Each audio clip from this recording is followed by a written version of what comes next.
What's happening, y'all? Happy Hump Day. Wednesday on the show. Glad to be here. Excited to be here. Hope you are excited to be here too. Welcome to Cooperville Live. Ariel's in the house. What up? Welcome, welcome, welcome. Just getting things started here on a Wednesday. Lots to get to today. Lots to cover. Lots of things. Thank you. I am live. I always like those friendly reminders. You're live. I wasn't prepared for this shit. Facebook lighting up. Welcome, Facebook followers. You are not here, C-Dubs, yet. You are not.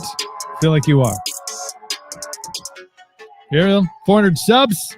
Party. Congratulations. 400 subs. I think I didn't even check today. I was going to check and see if we lost some people.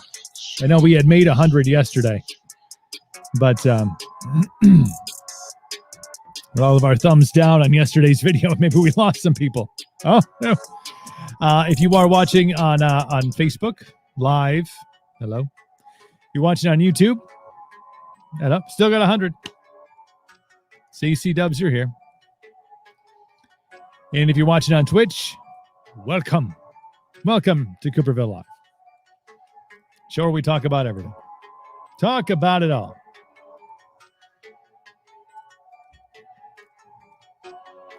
Journey starts today. Ooh, that's deep. That's deep. I like it. Don't forget, we are on Patreon now, doing exclusive stuff for our Patreon followers. The link is in the chats of all of the platforms we are streaming on right now, so make sure you click on that. Exclusive things. Really lining up big stuff for next week. This week is kind of the transitional week between changing hours and all that stuff. But big things lining up for next week, so we're excited. Definitely jump on that Patreon if you're not, whatever tier you want to jump in on. Monthly subscription. We got exclusive content coming up. You're going to know the guests for next week before we announce them on our social medias. So, cool. Joe, 2 hearts for you, sir. 2 for you. Thanks for always being here. Means a lot. Always feel free to jump in the chat with comments and questions and randomness. We're all about it. We are all about it. Lots of stuff going on in the news. I'll fade out the tunage here. Lots of stuff going on in the news today. What should we start with? Where do we start? Let's start somewhere. All right. Let's start with this. So we've been talking about, start off with something light. Start off with something light today. We got a little heavy yesterday, and we got all those thumbs down on our YouTube video because we're like, oh, don't talk about the bad stuff. Just talk about the good stuff. We have been talking about the Zack Snyder Justice League, which I believe does come out next month on HBO Max. And we actually referenced the interview that he did with Vanity Fair yesterday as well. And so there apparently was some, with the Snyder cut, he's obviously made a bunch of changes to it and improved the original Justice League, and people are excited because the other one wasn't that great. But apparently at one point there was a consideration by Zack Snyder to have some sort of romantic interludes between Lois Lane and Bruce Wayne. Ooh, that rhymes. Lois Lane, Bruce Wayne. Lois Lane, Bruce Wayne. Like that. So Zack Snyder brings this to DC and to Warner Brothers. He's like, I got this idea. And I'm not sure how fully fledged it was. If it was like an intimate thing, or if it was just like a, If you haven't seen Justice League, Superman is temporarily absent. By that, I mean temporarily dead. So you have Bruce Wayne, you have Lois Lane, their names rhyme. But apparently that idea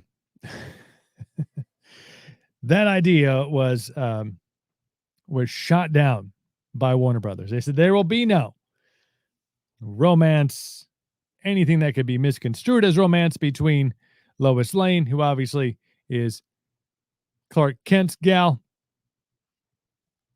Superman did die, though. C-dubs did in Justice League. He comes back to life. But according to the movie, he dies. But they said, no, you have Clark Kent and Lois Lane. You can't have Bruce Wayne and Lois Lane, even though Lane and Wayne. I thought it would have been spectacular. Why not? People always putting stuff up on the, we got to keep the line drawn. Let it happen. Let it happen. We talked about DC and Marvel going together in a movie. Let it happen. Just let it go. Who cares? Let it be free. Especially now, people want to see movies. People want to see stuff. Make it happen. There was some other stuff in the world of Hollywood. Disney Plus dropping premiere dates for Loki, Star Wars, The Bad Batch, and more. And this, again, my challenge lies with not renewing my Disney Plus subscription. It's tough. Let me get to some of these. Superwoman, I maybe mean Wonder Woman, can't be shot down with bullets. How can she have earrings? These are good questions. I think sometimes we're just supposed to go with it. Like, just go with it. Have you seen the new Wonder Woman, 1984? Watch that. Apparently, each superhero can't die. Well, kind of depends on the superhero. Like Batman's not really like superhuman. He's just Bruce Wayne in a costume, in a bat suit. That's somehow he always comes out on top. But Superman dies. Superman dies in does he die in Batman versus Superman, and then Justice League is kind of the pickup of that because he's already dead and they find a way to bring him back to life and he joins Justice League. Is that something like that? Iron Man dies. It's true. Again, Iron Man has that whole, Bruce Wayne thing. Got the whole Batman thing. Just a rich dude wants to fight crime, save the world. It's black magic. Very well could be. You never know. Thanks to everybody jumping in the comments, offering it early. Appreciate that. So, again, Disney Plus gearing up for one heck of a spring season. This is according to Mashable. On Wednesday, the Television Critics Association Winter Press Tour Disney Plus representatives revealed a lineup of the service's upcoming streaming titles, including release dates for Star Wars, The Bad Batch, and Marvel Studios' Loki. Here's what's expected through July of 2021. First, you're getting Marvel's The Falcon and Winter Soldier series. That will start on March 19th. I've seen the previews for that. Looks pretty badass. Pretty excited. The following week, March 26th, The Mighty Ducks Game Changers, a serialized sequel to the 90s hockey film, will debut. That's exciting. I'm excited about that. No, I don't want to talk to you right now, Siri. No. Zack, I didn't get that. See, the robots, they're losing their minds over here. Got Gordon coming back. Oh, Emilio Estevez's character coming back. That's exciting. John Stamos is going to be in to celebrate Star Wars Day, which is May the 4th. May the 4th be with you.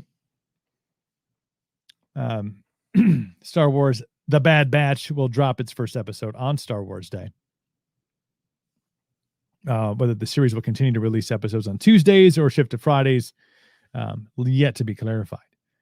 So those are kind of the big ones. I mean, you got High School Musical, the musical series that's coming. You've got, what else is there? Turner and Hooch. Yeah. Big Shot, John Stamos is in Big Shot. But the big ones that they're talking about, obviously, is Falcon and the Winter Soldier, Star Wars: The Bad Batch, and Loki. Did they say when Loki's coming out?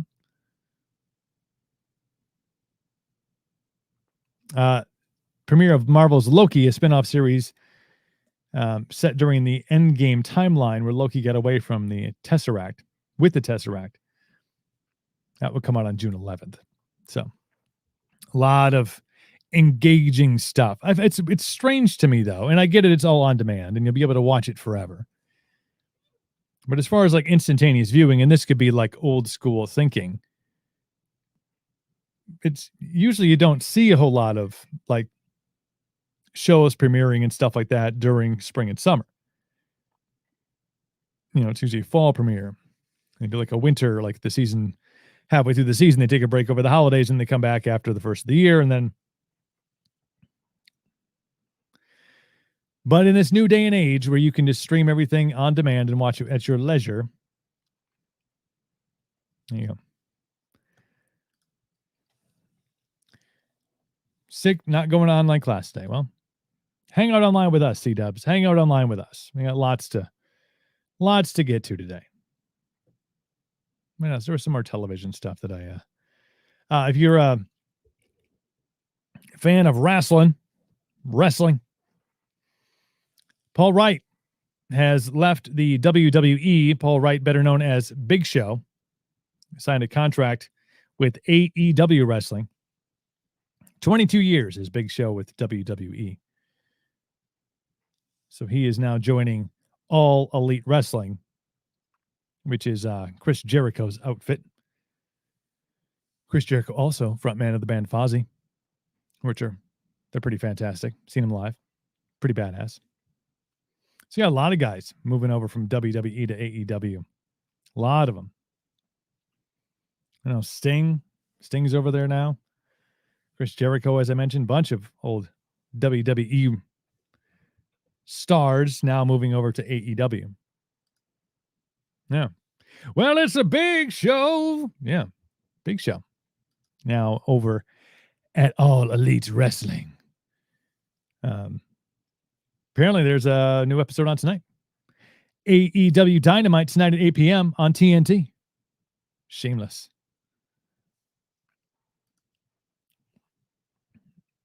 That was a huge, still the best. A lot of people moving to AEW, though. They're not liking how things are going over in the WWE. But that's a huge wrestling fan. Growing up, Hulk Hogan, Randy Savage, Ultimate Warrior, Undertaker, all that stuff. Then The Rock came out. Had to watch when The Rock was on. Once Rock left, kind of tuned out. Then when he comes back, it's like a huge thing. Like, oh my God, gotta watch. Other than that, I tuned out. Filled my life with other things. Like alien documentaries. That's what I watch for the most part. They're real, I'm telling you. So let's go if you're a WWE fan or AEW fan now, like Ariel is. Now you know. Want to watch Big Show? He's now on AEW. New series tonight, or new show tonight on TNT. Oh, we talked about Tiger Woods yesterday. Police report came out today, or actually the sheriff's department came out and did a press conference this morning, I believe. Yeah. The rollover crash on a steep road in Ranchero Palos Verdes that badly broke the legendary golfer's leg may have jeopardized his career. Was an accident. No criminal charges will be filed against Woods. That's according to the Los Angeles County Sheriff. Said that this morning. Purely an accident.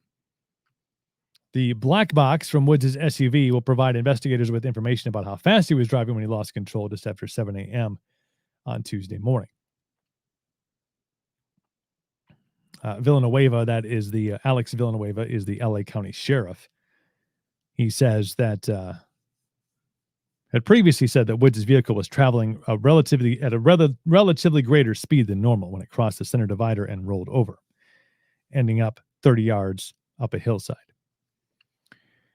But it sounds like Tiger's got like a metal rod in one of his legs. They had to do a bunch of different surgeries, muscle tissue, soft tissue, had to cut some things open to relieve some pressure because of swelling. Like, it's tough, but he was awake and alert and responsive after surgery.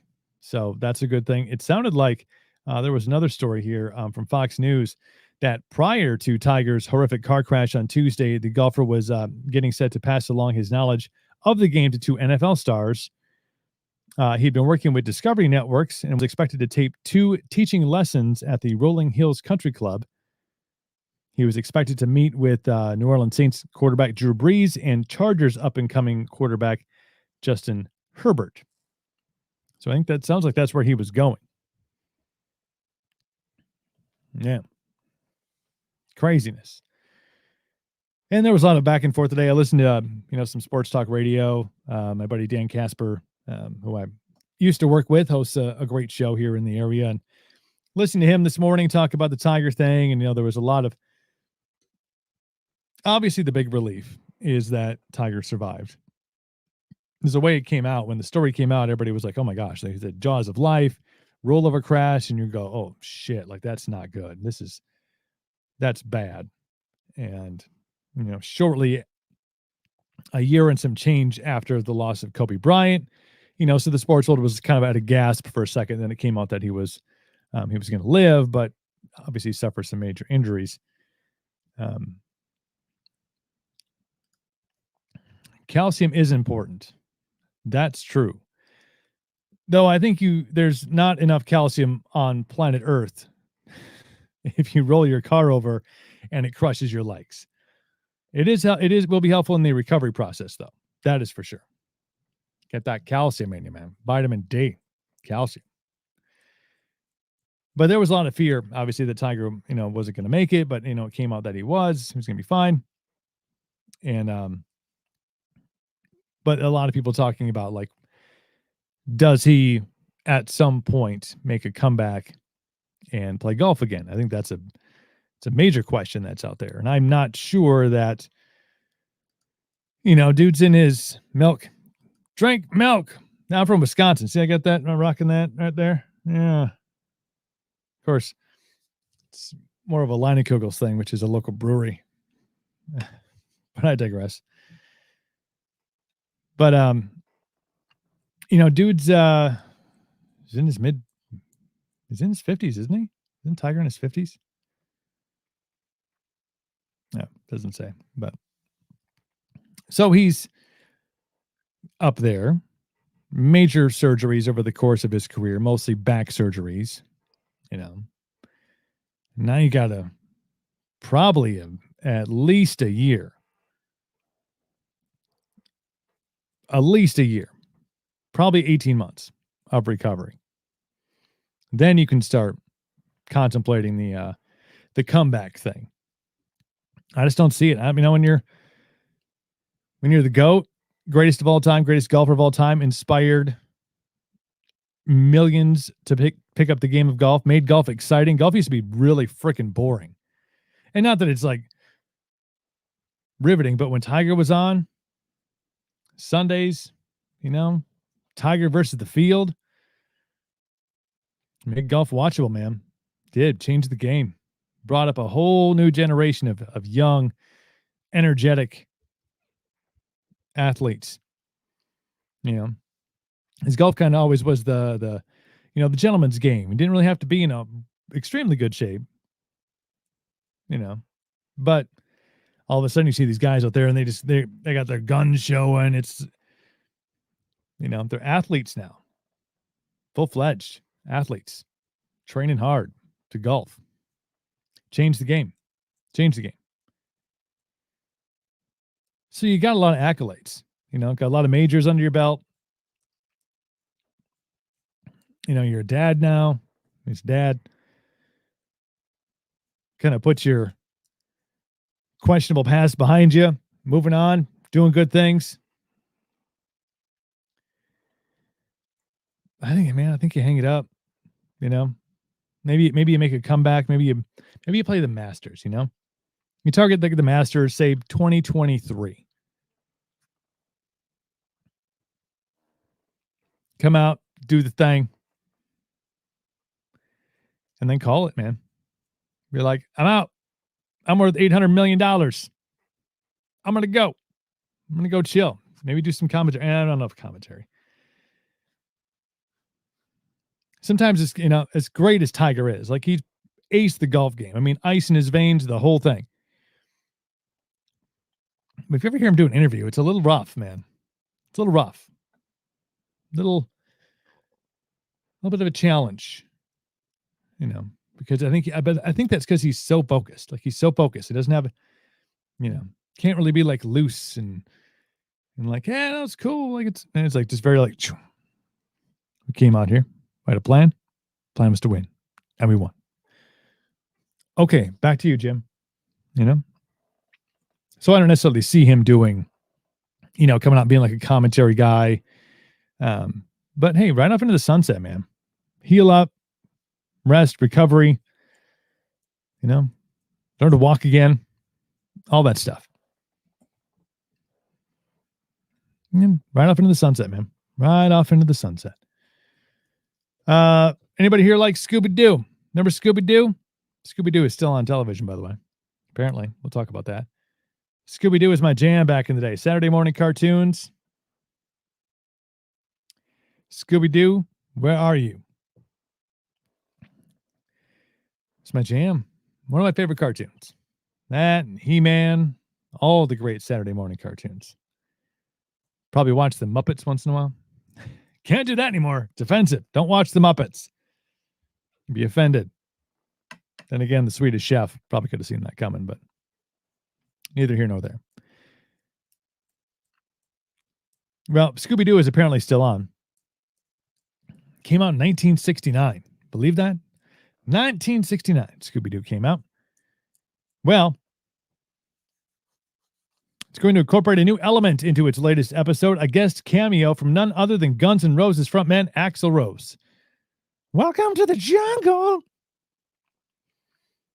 The mystery-solving gang, Fred, Velma, Daphne, Shaggy, and the pup Scooby, walk up to a diner on Route 66 when they spot the singer.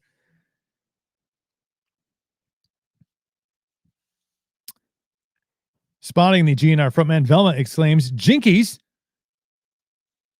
The gang proclaims in unison its singer, songwriter, musician, and total rock god, Axl Rose. As it turns out, in the episode, Axl Rose is already pals with Scooby and Shaggy, which makes sense. He joins the group in an effort to find a mysterious group of mudmen who steal the Mystery Machine. That's according to Rolling Stone. The episode will air on February 25th, which I believe is tomorrow at 8 p.m. Central, 9 p.m. Eastern on Boomerang, and will subsequently be available to stream on Boomerang OTT. Ariel? Yep, Scooby-Doo fan right there. Scooby-Dooby-Doo, where are you? That'd be cool. It's good to see Axl Rose doing some stuff, There's rumors going around about a new Guns N' Roses album. I think Slash was in the news a couple of weeks ago talking about, we got some stuff. Maybe put a new record out. Axl's going to be on an episode of Scooby-Doo. Jinkies. It's singer, songwriter, musician, and rock god, Axl Rose. Is it really any surprise, though, that he knows Shaggy and Scooby? I mean, like, oh, yeah, hey, guys. More of a Pokemon fan. Yeah. I get it. Let's see. This was interesting. Great state of Illinois. Flatlanders, as we call them up here, but I'm just kidding. I love Illinois. It's great to visit. Sometimes. But an Illinois legislator wants to ban Grand Theft Auto in hopes of reducing crime. This is not a joke. This is for real. The bill filed by Representative Marcus Evans Jr. is in a response to a recent increase in carjackings in Chicago, which he attributes to Grand Theft Auto, according to media reports. He does not name GTA in the bill, but he singled it out during a press conference on Monday. In Illinois law makes it illegal for retailers to sell violent video games to minors. Evans Jr. wants to amend the law to prohibit the sale of all violent video games, period. You hear about that, Ariel? Down in Illinois? See? Illinois is good. Ariel's from Illinois. So, and it's not just GTA he's going after. He wants the law's definition of violent video games changed to reflect that they allow a user to control a character within the video game that is encouraged to perpetuate human-on-human violence, which is the player kills or otherwise causes serious physical or psychological harm to another human or animal in the video game. Video games become popular, the crime rate has decreased. It's because people are staying home. They're like, I'm just play GTA instead of actually stealing the car. You can get away with it then, and then unless you get this bill. So we're going to ban Grand Theft Auto and other violent video games, which probably includes like all the Call of Duty stuff. And I guess it depends on what your definition of violence towards others is in the video game world. Mario's fucking some shit up in Mario Kart. He'll run you right off the road. For real. He will. Get some water. Get some of that water. I don't understand why lawmakers feel the need to that's your go-to. Like, carjackings are up. Let's ban video games. Joe knows, it's just a damn game. Like, what? So you take away Call of Duty, okay? Is there an expectation that when you ban Grand Theft Auto, Call of Duty, all that stuff, that all of a sudden violent crime, carjackings are going to go down miraculously? I don't know. I mean, I played GTA. I played Call of Duty. I never got done playing and was like, that was fun. But you know what I bet is more fun? Doing that shit in real life. I'm going to go, and I just got to play in GTA, and now I want to go steal a car. Run over a hooker or something. It's crazy shit. It feels like grabbing at straws at this point. People become more violent when there are no such games. Maybe that's it. Maybe you're onto something there, C-dubs. Maybe it is. You're like, well, I can't play Grand Theft Auto anymore. I guess I could just go out and do it in real life. Just ridiculous. Chicago police responded to 218 reports of carjackings last month. It's according to the Chicago Sun-Times. Evans Jr., the legislature who's trying to pass this crap, goes on to say Grand Theft Auto and other violent video games are getting in the minds of our young people and perpetrating the normalcy of carjacking, perpetuating. Carjacking is not normal. Carjacking must stop. Well, yeah. Yeah, it should stop. You know what stops carjackers? Anybody? Anybody know what stops them? Yeah, somebody comes up and they're going to jack your car. You know what stops them from doing that? Or deters them? Maybe lighten your gun laws there a little bit, Illinois. Just saying. I'm just saying. How's that working out, Chicago? How's that working out? Doesn't seem to be working out very well. Now they're on to carjackings. Yeah, you got a bunch of unarmed people that are like, yeah, just take the fucking car. I don't care. Take it. I'm done. Now you get someone with a set, with a pair. There you go. Yeah. Go ahead and try. Go ahead and try.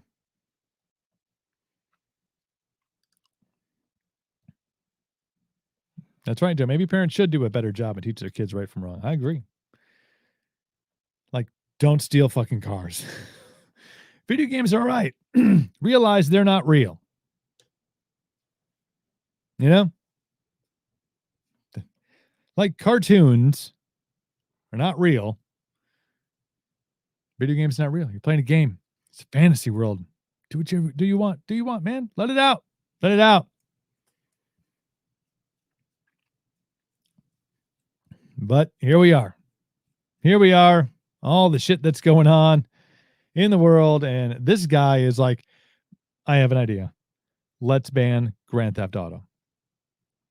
I bet his kid was playing it and he overheard it and was like, what are you playing? He's like, the kid's like, Grand Theft Auto, man. Dad, it's awesome.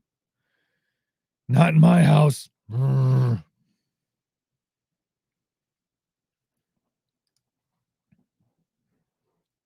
C-Dubs knows from Malaysia. He knows U.S. gun laws. Yeah, it's weird.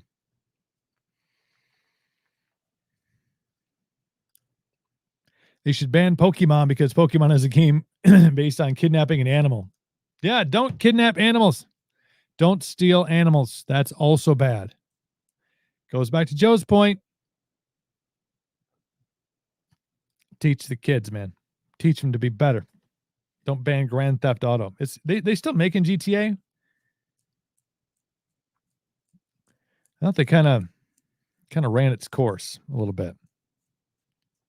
I don't know. Not 100% down with the gaming stuff, you know. Got buddies that are into it.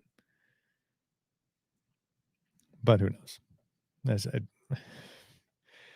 It just seems like the things get more and more ridiculous. Like we are literally, in many capacities, all being treated like we're a bunch of toddlers. Even adults are being treated like we're toddlers.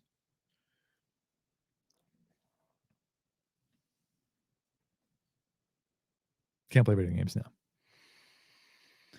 At least in Illinois. Ariel, I apologize to you if they take away all your video games. Because now you have an interesting a conundrum, if you will, of now what exactly, according to this guy, defines violent. C-Dub has made a good point. Like, is Pokemon violent because you're stealing animals? That's not okay. You can't steal animals. Well, like, who draws the line? What's to say your definition and my definition of violence are two different things? It's very open-ended. It's a crime. Well, you can commit crimes in Minecraft too. Like, I just blew up the guy's house. You can't blow up a guy's house. I had all this TNT. I figured it'd be okay. My kid plays Minecraft. That's why I know all this stuff. We can't just go blowing up somebody's house. Now, is that violent? What if the guy was inside? Is that violence? It seems like it.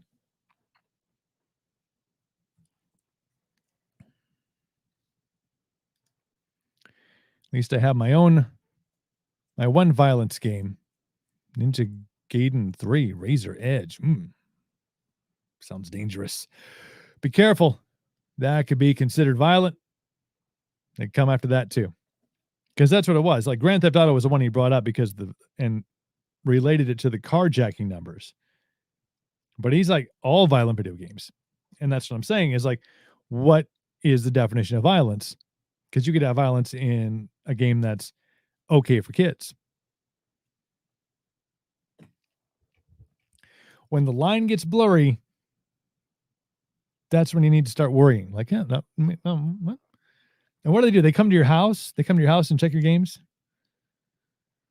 It's just ridiculous. Like, I don't get it. Sorry, thirsty today. Probably because it was so balmy here. This is like 40 degrees today. Sunshine. Almost wore shorts, but I didn't. Let's get in there. Oh, man. It seems like the energies could be focused elsewhere. You know what I'm saying?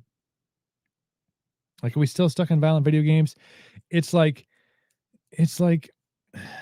Nancy Reagan and the parental advisory bullshit from the 80s, you know? Like, you want to put a sticker?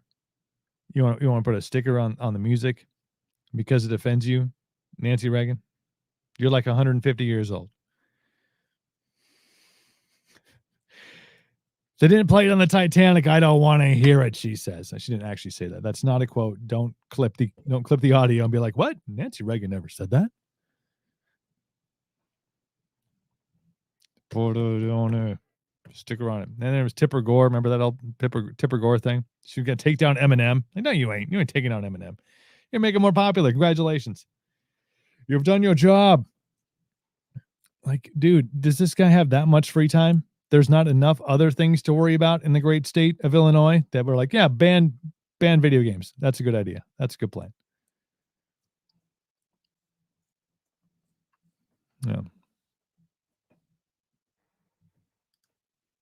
Make it harder to get weapons. Like in real life? Like real life weapons? Yeah. C-dubs, we're going to disagree on that one. I believe comedic legend Dennis Leary said it best. It's not less guns, it's more guns. It's more guns and give them to the right people. That's the secret. True. Look it up. Do the research. Do the math. Do the numbers, man. Do the numbers. Or we could just ban video games. That's cool too. Illinois has some of the strictest gun laws in the country, if I'm not mistaken. The strictest gun laws in the country. So they've made it hard. And they still have the most murders. I like it doesn't work. It's like it doesn't work because it's not done the right way. But hey, I like Chicago style pizza once in a while. So we can keep Illinois. Keep them in the union. Oh, yes. WhatsApp. Did anybody do WhatsApp? I think I have WhatsApp. I don't know if I've ever used WhatsApp. Is that a thing? Is a WhatsApp? It's like a messaging service, right? Like I'm not even sure what it is. I think it's a messaging service, like Messenger. If anybody here on the chat, if you're watching on Facebook or YouTube or Twitch, if you have WhatsApp, it's like a messaging app, right? Like a texting app kind of thing, if I'm not mistaken. I don't know. But yes, okay, as it is.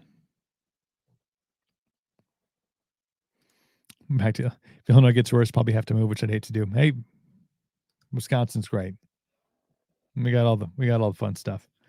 And we got cheese, like so much. Cheese and beer, like we're good. Yes, okay, so WhatsApp is like a messaging app. Okay. It's kind of what I thought it was. I have some people that I know that are on there. This is according to Entrepreneur Magazine, saying that there is a drunk mode of WhatsApp and other applications prevent you from suffering from crude morals.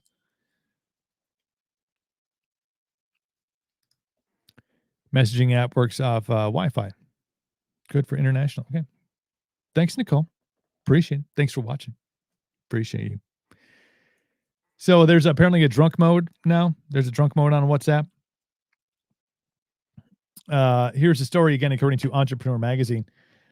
Sometimes we make mistakes while intoxicated. That ranges from texting an ex or posting something embarrassing on social media.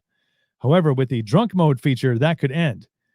A Chinese company called Gree Electric realized how useful an application or feature would be that blocks WhatsApp and other social networks when users are not in their senses to prevent them from committing recklessly and commenting recklessly, and created a drunk mode.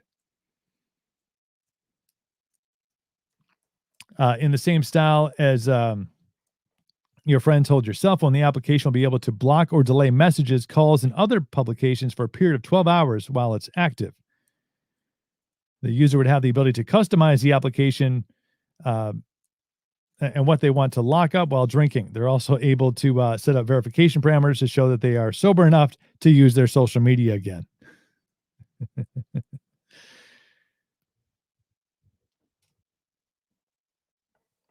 So there's a drunk mode, an app.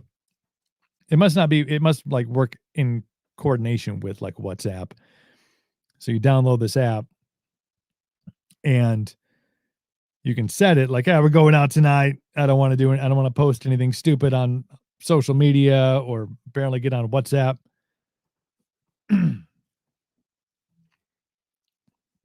So it could block you from posting until you sober up. Matt Brown in the house. Adam. And I saw Adam out like a couple weekends ago. We were out and I ran into Adam. It's good to catch up with him. He bought me like 5 drinks. I don't know. I was like, what happened? I got to turn drunk mode on this app. How does it work?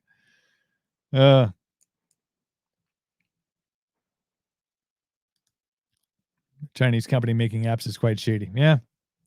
Yet everybody's on the TikTok. Guess where that was made? That was the big thing. Remember Trump was going to shut it down? I'm going to shut down TikTok. Chinese are collecting all the kids' information while they do their dance routines and lip sync. Yeah. TikTok, by the way, still a thing. Still a thing. Pretty popular thing. Yeah. Yeah, it was up. 5 or 6, I think. I think he bought us 5 or 6 drinks. It was good times. I don't know.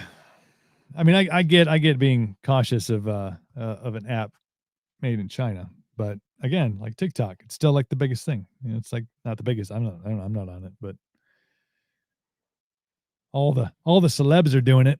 All the celebs are doing it. Celebs and soccer moms, man, that's the place.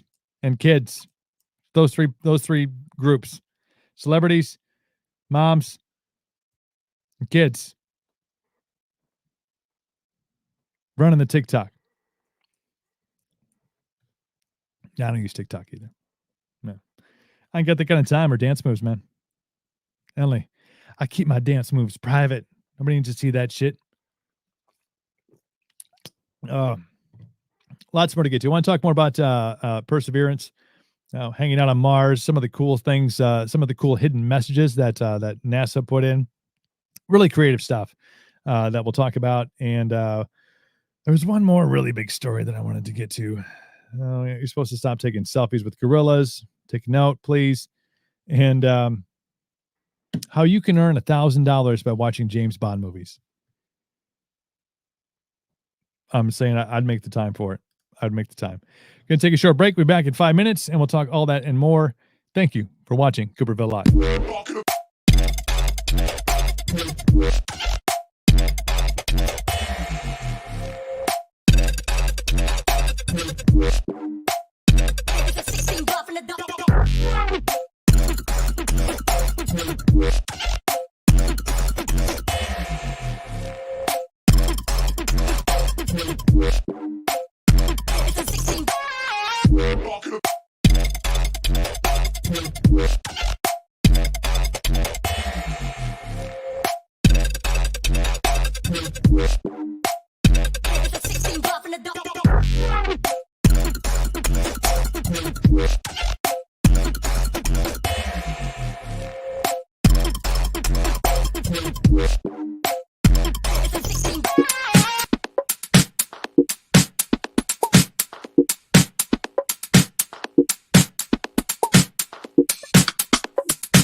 And we're back, Cooperville Live. Thank you for staying tuned in. We are live on the Facebook. We are live on YouTube. We are live on Twitch. And if you'd like to join our Patreon, we got a bunch of cool stuff coming up through our Patreon, including in the next couple of weeks, all the audio from the show.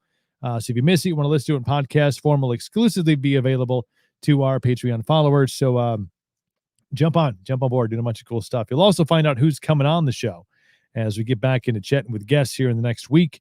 You'll find out first by joining our Patreon. The link is in all of the comment sections of all of our streaming platforms right now. So if you're on Facebook, YouTube, or Twitch, click the link, join our Patreon today. It helps support the show and helps us do more cool stuff. So that's what we're doing. We're working on some merch. I got some merch ideas too, I think we're going to make happen. So just getting things started. It is amazing what we have accomplished with this Perseverance rover that we sent to Mars. I mean, first off, the fact that we sent it to Mars, and it's not the first time we've done this, obviously. Is this the fifth? I think it's the fourth or fifth. Remote controlled awesomeness that we've sent to another planet. That in itself, I mean, it's a pretty big accomplishment, right? Like, that's pretty cool. Like, everything else may suck, but dude, we got smart people. There are smart people doing smart stuff. And even with a little bit of like fun creativity too, you know, leaving our mark on stuff. The story comes from The Verge. The parachute that helped NASA's Perseverance rover land on Mars last week unfurled to reveal a seemingly random pattern of colors in video clips of the rover landing. But there was more to the story. NASA officials later said it contained a hidden message written in binary computer code. Well, thanks to the internet and the internet sleuths, cracked the message within hours, and the red and white pattern spelled out Dare mighty things in centric rings. The saying is the Perseverance team's motto. It's also emblazoned on the walls of mission control at NASA's Jet Propulsion Laboratory, the JPL. Going to go work at the JPL, bro. Which is the mission team's Southern California headquarters. So the parachute unfurls to slow down the rover, which was going 12,000 miles an hour once it got inside of Mars's atmosphere. Now slow it down. Big parachute goes up in computer binary code on the underside of the parachute. Says, dare mighty things. How freaking cool is that? I think it's freaking cool.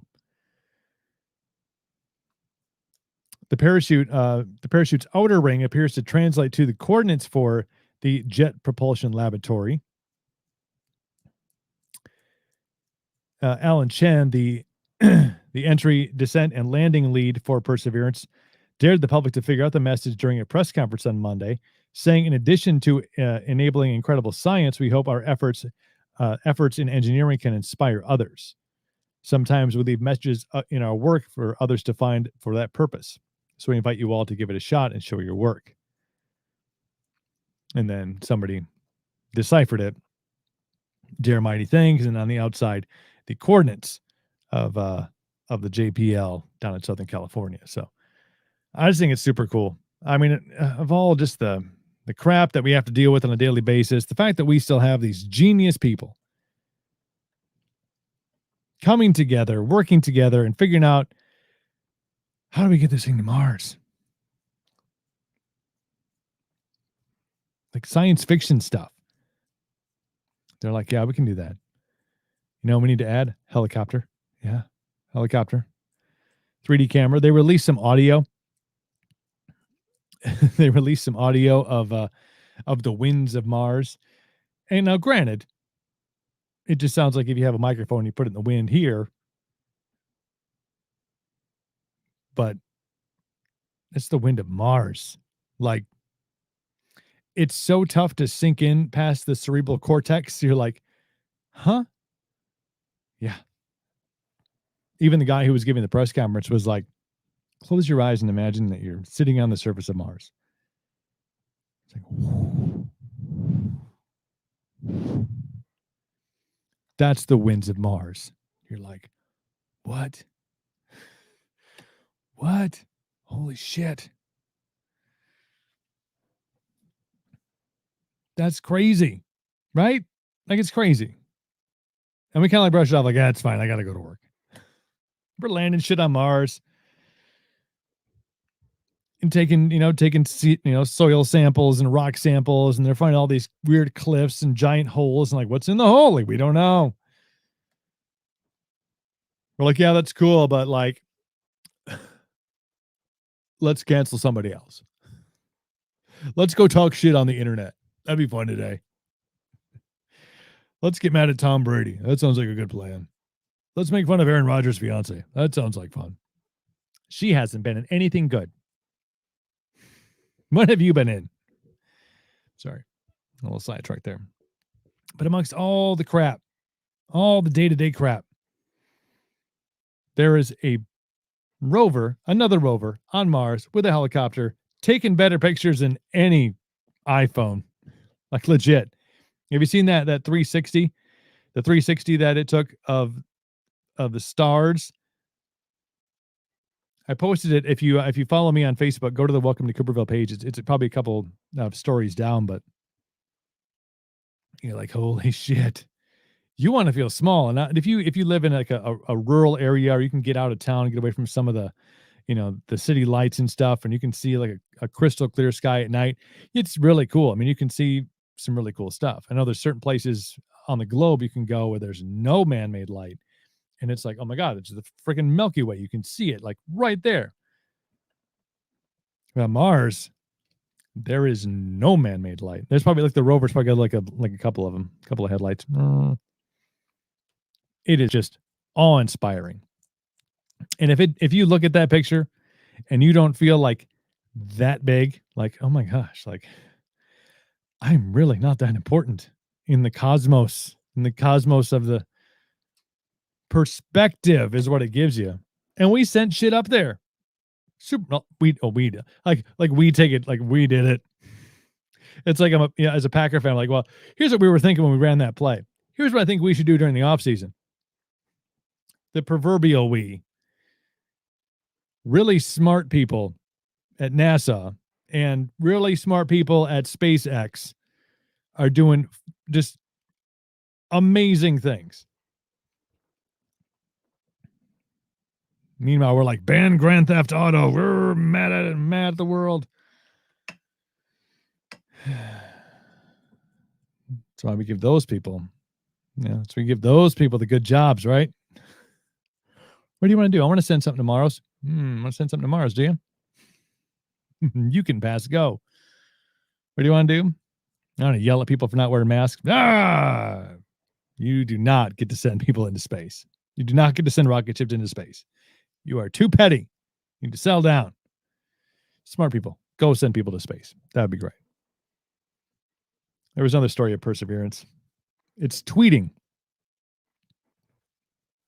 Thanks, Ariel. Thanks for the follow. Appreciate it. Y'all can do the same. Welcome to Cooperville on Facebook. If you want to subscribe on YouTube, we made it over 100 subscribers in a couple of weeks' time. You can do that. Go to your YouTube app and search Cooperville and subscribe. And also on Twitch, download the Twitch app and follow No Limit Cooper. You can do all that stuff. So speaking of perseverance, it is apparently tweeting from Mars. Tweeting. This is where we're at. You know what I just said about a bunch of smart people? Like, how do we got to combat that? Make the robot join Twitter. Let's dumb it down a little bit. I digress. So obviously, it's a mission to seek signs of life. This story is from Travel and Leisure. Since landing a few days ago, Perseverance has sent more than 400 tweets to its 2.2 million followers. 2.2 million people following Perseverance. That includes links to more than 100 images already taken off the red planet by the rover and released by NASA. One of the tweets says, the moment that my team dreamed of for years, now a reality. Dare mighty things. The rover team tweeted after landing on the 19th. It is a verified account too, so don't worry too much about it.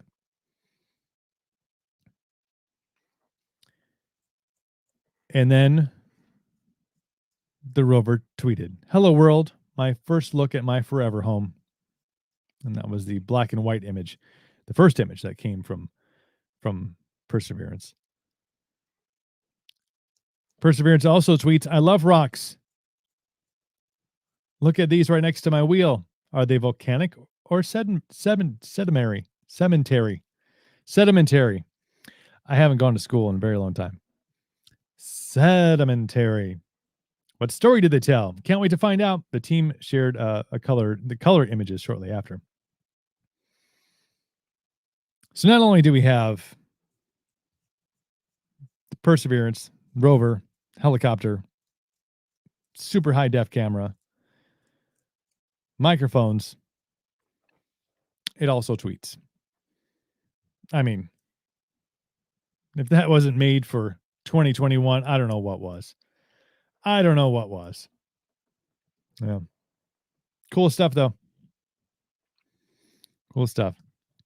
C-Dub's back. Welcome back. Oh, what else is going on in the world of worldness? It's an interesting story from BuzzFeed. Found it kind of interesting. 16 weird things that garbage workers have actually found that people threw away. This came from a Reddit conversation asking Reddit, garbage men and women of the world, what's the best or worst thing you found thrown away? And here are some of the best, coolest, and weirdest finds. Number one on the list, a newspaper from the day after the Challenger exploded. The user says, I worked as a garbage man for a very short time that summer, but the best thing I found was an edition of my local newspaper from the day after Challenger exploded. Feels like it's one of those things. Like you should keep that. And I went through a phase, like back when newspapers were like a thing. We used to at least get the Sunday paper. I don't do that shit anymore. But and like when I was a huge Packer fan, still am a huge Packer fan, but I always clip out like stories and stuff about the Packers. And then I think I still have a newspaper from when they won the Super Bowl in the 90s with Brett Favre. But then I would clip out other random stories or save the whole paper until I had like a tote and it was overflowing with this newspapers. And my mom was like, fire hazard, but I need to keep them. I'll never. Yeah. Little did we know then what we know now. Another odd discovery from Garbage Man, according to this Reddit story. An elderly couple's bondage gear. The user says, quote, my dad's been a garbage man for 30 years. On one of his routes, he had this super sweet old couple that always waved hi and brought him snacks. Well, one day as he was dumping their garbage cans, a bag fell out. Inside was a really nice black leather leash, which he figured was for a dog. Then he noticed a large black harness, and then a whip and a ball gag and a nipple tassel. He quickly realized he was dealing with the elderly couple's bondage gear. Hey, you got to keep it spicy. You got to keep it spicy even in your old age. The ball gag, though, like, your dentures get caught in there, you just pull it all out, and there goes all your teeth. I don't know.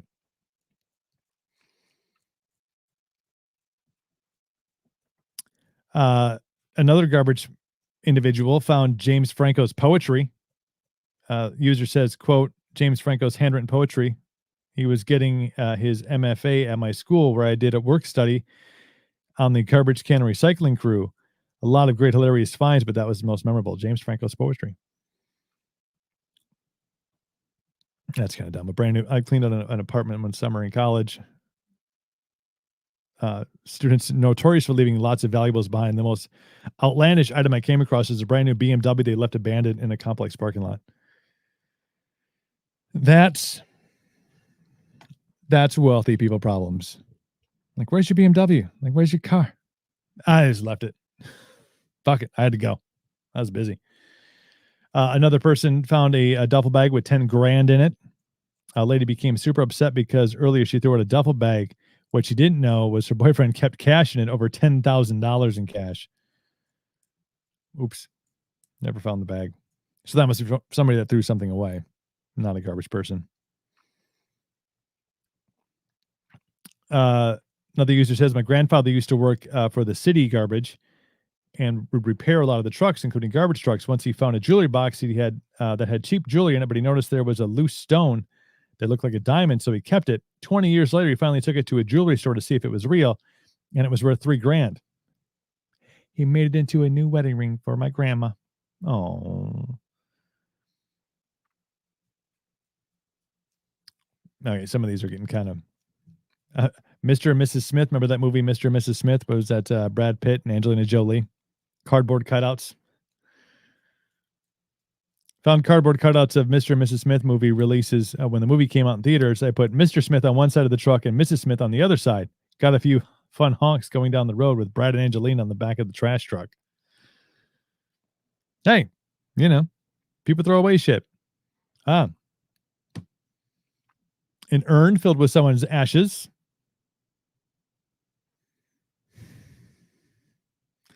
Hey, did you throw that vase away? Yeah, why? It wasn't a vase. That was grandma. Shit. Oops. A whole bunch of Razor scooters. Used condoms in the recycling. Yeah, well, oops. It happens, I'm sure.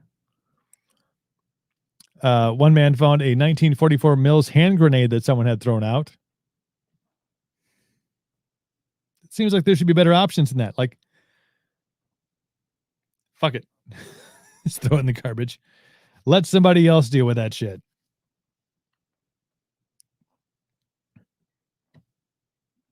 Cash, yeah.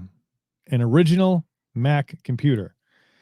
This guy says, I worked as an IT guy for a school district one time. I had to dump a bunch of outdated electronics. Among the trash was a still working, perfectly conditioned Macintosh 128K, aka the original Apple computer released in 1984. I bet that's probably worth some money now. We weren't allowed to take it, but I went back after my shift to look through the dumpster, but the trash had already been taken to the dump. It's heartbreaking.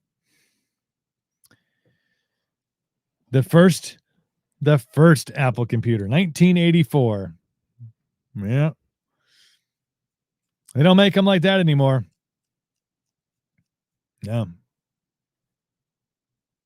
And I'm sure, see that people have probably found all this stuff. Human heads. Yeah. Animal skull. Yeah. Pretty typical. That's how every good episode of Criminal Minds starts. The body in a dumpster. It's got to be a better way. It's got to be a better way. Oh, man. The GameStop stock jumped 100%, and Wall Street Bets is ecstatic. Of course, everybody remembers that old Robin Hood thing that went on a couple of weeks ago. Still going on. GameStop, of all places. I like it. Oh, talk a little T Swift. Yeah, I feel we don't talk about Taylor Swift enough on this show. In fact, we've never talked about Taylor Swift enough on this show. Taylor Swift's rights company suing a Utah theme park for infringement. TAS Rights Management, the company that handles the rights for Taylor Swift's music and other trademarks, has filed a lawsuit against the Evermore theme park in Utah. The suit comes several weeks after Evermore filed its own lawsuit against Taylor Swift, accusing her of trademark infringement over her album of the same name and related merchandise. The Evermore suit claimed the album caused actual confusion that affected the park's online presence negatively, along with infringing on its marketing and merchandise. At the time, attorneys for Swift called the claims frivolous, and in the new lawsuit from TAS, the company claims Evermore was regularly engaged in copyright infringement itself. The suit alleges that 3 of Swift's songs, Love Story, You Belong With Me, and Bad Blood, were regularly used in performances at the park without proper license. I bet, and I'm just guessing here, Evermore theme park is probably struggling right now. It's probably closed or has a smaller capacity, so probably isn't making a whole lot of money. So the money it is making isn't a lot. So maybe there was this Evermore confusion, like searching for Evermore and you get the theme park, or you're searching for the theme park and you get Taylor Swift music. I'm not sure which is better or which is worse, but still. So they sue Taylor Swift. Again, I think it's probably a frivolous lawsuit in the first place. But then to have Taylor Swift's company, who I'm sure is paid handsomely, file a lawsuit against this theme park in Utah, which is probably struggling as it is, kind of seems like an asshole move. You guys were using our songs without proper license.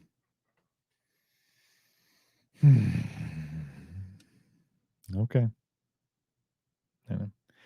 She strikes me as a girl that would do kind of something like that. Be like, sue them. They sued me, I'll sue you. Okay. I hope you're not struggling. Hope not. Yeah, this bothers me. It bothers me. And artists and celebrities get that big that they're like, yeah, I'm just gonna, like, why are you suing people? Like, are you losing? Did you lose out? This theme park in Utah is playing 3 of your songs without paying the BMI or ASCAP license to play them, which is an ungodly amount of money you play to be able to play music in public. But regardless, I'm not sure if that's hurting Taylor Swift's bottom line. Like, I don't think she's starving, right? Like, she's gonna be okay. You're gonna be okay. I think you're gonna be okay. Sue him. Like, just fucking chill out. But I digress. There's a couple other good stories that I was going over here. Trying to keep it lighthearted today. Trying to keep it lighthearted for the kids. We're trying to get some thumbs up on our video on YouTube today. Less thumbs down because we had that happen yesterday. It's talking about masks. Oh boy. This comes from the Daily Mail. A heartbroken groom detailed his shocking moment when he walked in on his bride having sex with his own dad on their wedding night. Remember that story from a couple days ago we were talking about? What was it? The boyfriend and the girlfriend who already had a kid together were about to have another baby, and they were living because of the lockdowns. This is in Australia. I think that story came from. And then somehow during this whole lockdown thing, the parents were living, the girlfriend's parents were living with them, and then the boyfriend falls for the mom and then leaves the daughter, leaves the girlfriend after the baby's born for the mom. Pandemic's making us do crazy shit, people. Losing our fucking minds. We all are. The man says, man's name is Daniel from Sydney. Another story from Australia. Maybe it's just Australia. Maybe it's just the land down under. I'm coming from a land down under. He shared the story of how he uncovered the ultimate betrayal on the same day as he tied the knot with his now ex-wife in what he calls a beautiful ceremony. As family and friends celebrated during the reception, Daniel recalled walking back to his room to sober up after getting too drunk. Not good. But he says, as I walked in to drop my blazer off, I saw my wife with my dad in bed. He told KIIS-FM radio duo Kyle and Jackie O. So he called in the radio station to be like, hey, here's my story. I'm sticking to it. He says he drank a lot on his wedding night, so I thought I'd pull myself together and not try to make too much of a fool of myself. Little did I know, when I went back to my room, I saw that happen. Daniel said the infidelity happened shortly after the wedding speeches. His dad also made a speech at the wedding.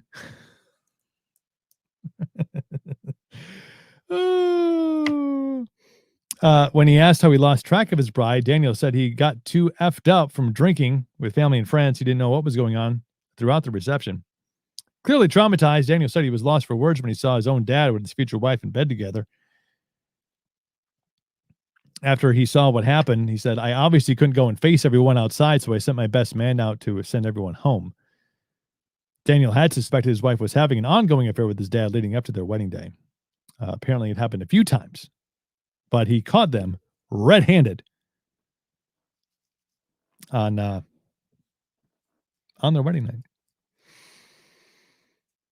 The couple are no longer together, in case you're wondering if that was going to work itself out. I know you were.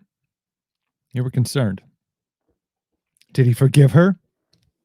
No. Maybe he did. Maybe he's a God-fearing Christian.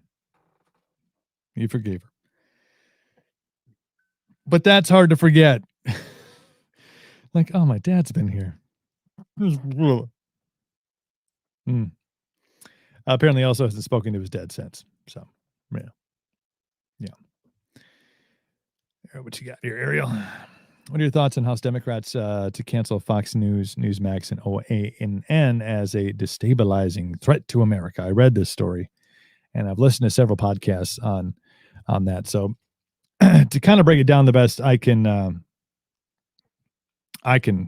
recall from, again, reading the story and then hearing it secondhand, is so there's some Democrats in the House of Representatives that are calling places like AT&T, who obviously owns like AT&T television, and then they have DirecTV. They have DirecTV, and so they're calling all these like carriers.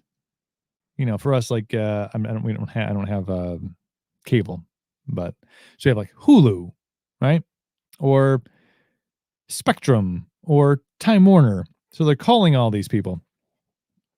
And Ariel, you can correct me if I'm wrong here. And they're saying that basically because these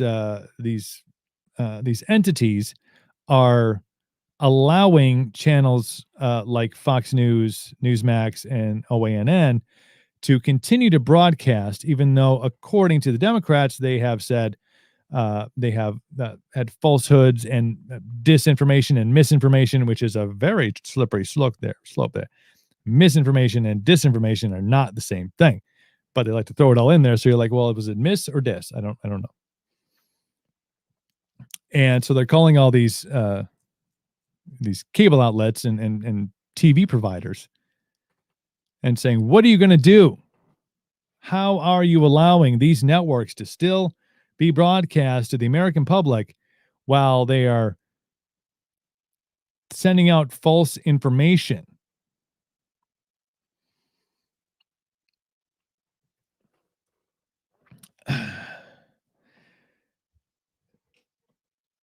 Which you can't do. I think the FCC commissioner came out and he was like, no, you can't do this. You can't call AT&T because it owns, DirecTV, and it's got its own, television entity, and you can't call YouTube TV and be like, what are you going to do? You need to take them off of the air. You can't provide them with a platform to be able to say the things that they're saying, because according to these representatives in the House, they are perpetrating falsehoods, and those falsehoods they led to the January 6th they got the coup attempt. Okay, first off, look up the fucking definition of the word coup before people start calling it a coup, because that's not what a coup is. Okay, that is when the military is involved. Know your role. So they're trying to ban all of they're basically, what they're trying to do is they're calling all these providers and saying, you need to first give us an explanation of why you're still allowing these networks to be on the air and broadcast to the American people when they're giving out, according again to House Democrats, false information.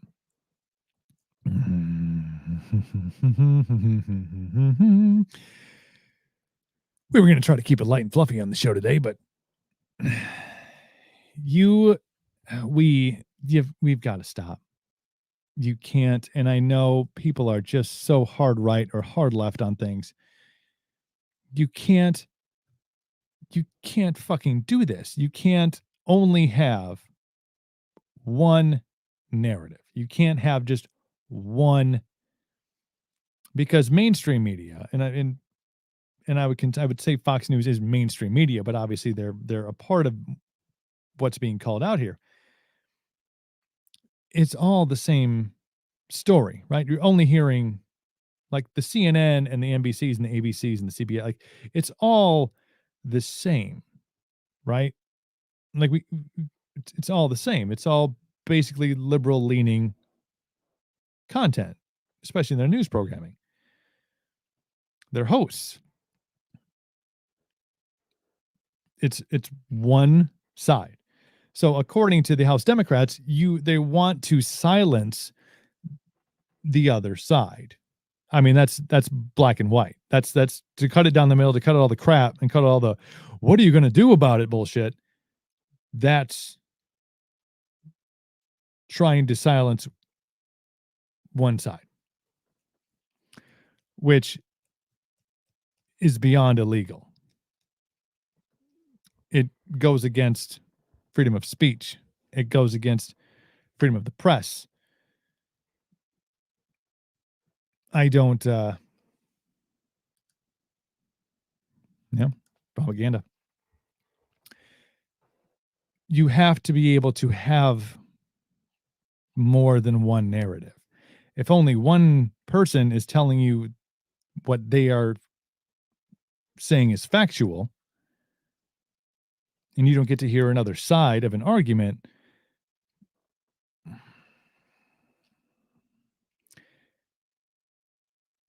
burn the bad books. Burn the books we don't like. That's scary shit. That is a incredibly slippery slope.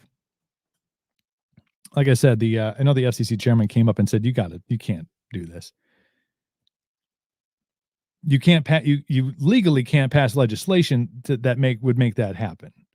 You can't. That's why they're going around this odd way of certain individuals calling and speaking to the head of AT&T and being like, what are you going to do about it? What are you going to do to make up for the fact that you were allowing these news channels to send out false information?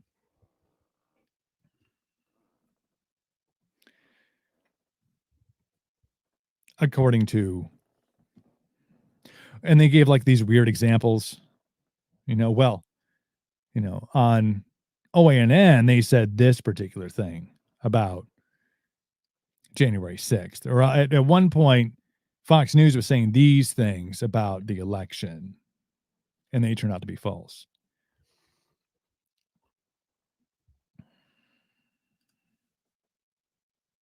Yeah. That's when it happened. There's where the slippery slope is. We've seen this happen in history before. Oh, we only want to hear this stuff because this is where the good news happens. This is the good stuff. You just want to hear this. You don't want to hear that. Get that crap out. You need to hear that. We're going to erase that. You don't want to hear that stuff. Just this. Burn the books. Only read these ones. We make better decisions for you than you can make for yourself. Because again, like I said earlier in the show, we're all being treated like toddlers.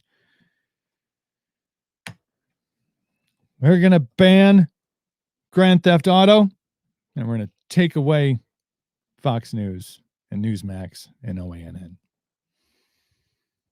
Look, I don't watch any of them. I don't watch any news. I scan through a bunch of different places and read news stories, mostly to prep for this show. Try to find the crazy shit that's going on. Like, previous story was, dude on his wedding night walks in on his bride and his dad having sex. Like, bro, buy that guy a beer. Maybe a hooker. I don't know. Like, make him happy. That sucks. That sucks forever. Like, imagine that guy in his next, when he has his next relationship. Like, so how did your last relationship end? Well, here's the story. You ever been married before? Well, for about 8 minutes. Because that shit's going on. We're doing great things. We're landing fucking robots on a different planet. Because we need to get out of here, apparently. Because we got idiots. We got idiots out there who are like, yeah, here's what we're going to do. We can't do it the legal way. We can't go back because it's against the law of the land. Well, we'll call and ask, what are you going to do about it? What are you going to do about all of these news outlets and the things that they're putting out there?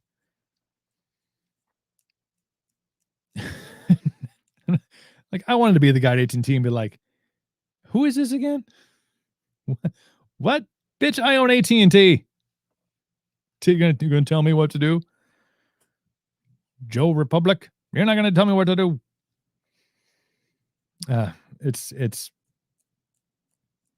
It's all a part of the cancel culture shit that's going on right now.